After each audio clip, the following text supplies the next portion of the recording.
తెలంగాణలో ప్రజావాణి పట్ల మంత్రులు నిర్లక్ష్యంగా ఉన్నారా? కనీసం ప్రజావాణి వైపు కన్నెత్తి కూడా చూడడం లేదా? అసలు తెలంగాణలో ప్రజావాణి ఉన్నట్టా లేనట్టా?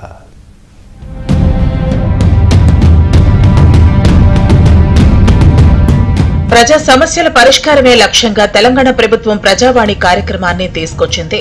మొదటి రోజు సీఎం రేవంత్ రెడ్డి హాజరై అర్జీలను స్వీకరించారు. ప్రతి మంగళ శుక్రవారాల్లో ప్రజావాణి నిర్వహించాలని తెలంగాణ ప్రభుత్వం నిర్ణయం తీసుకుంది.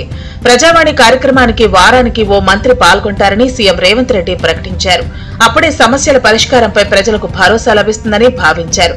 దీంతో మంత్రులు మొదట్లో ప్రజావాణి కార్యక్రమానికి రెగ్యులర్ గా హాజరయ్యారు. అయితే క్రమక్రమంగా మంత్రులు ప్రజావాణి వైపు కన్నెత్తి చూడలేదన్న విమర్శలు వినిపిస్తున్నాయి. మరోవైపు సచివాలయానికి వెళ్లినా ప్రజావాణికి వెళ్లండనే సమాధానం వినిపిస్తోంది. దీంతో ప్రజావాణి పట్ల ప్రజల్లో నమ్మకం సన్నగిల్లుతోందన్న చర్చ జరుగుతోంది.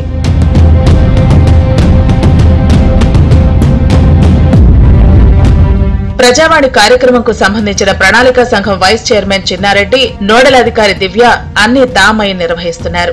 ప్రతి మంగళ శుక్రవారం ప్రజల నుంచి అర్జీలు స్వీకరిస్తున్నారు. ఇక ప్రజావాణి ప్రారంభమైనప్పటి నుంచి ఇప్పటి వరకు 128 సెషన్స్ జరగగా దాదాపు 98,117 దరఖాస్తులు వచ్చాయి.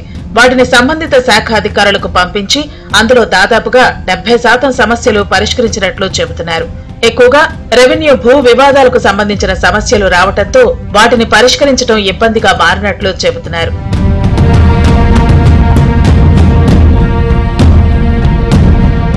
మొదట్లో ప్రజావాణికి ఏ రోజు ఏ మంత్రి హాజరు కావాలో ముందే ఫిక్స్ చేసేవారు. దీంతో ఆ మంత్రి ప్రజావాణికి హాజరయ్యేవారు. కానీ ఇప్పుడు మంత్రులెవరూ హాజరు కాకపోవడంపై విమర్శలు వ్యక్తమవుతున్నాయి. హైదరాబాద్ లో ఉన్నా సరే ప్రజావాణి కార్యక్రమానికి డుమ్మా కొడుతున్నారని తెలుస్తోంది. గాంధీ భవన్ లో మంత్రులతో ముఖాముఖి ప్రారంభమైన నేపథ్యంలో ప్రజావాణి కార్యక్రమానికి కూడా మంత్రులు వెళితే బాగుంటుందన్న అభిప్రాయం వ్యక్తమవుతోంది.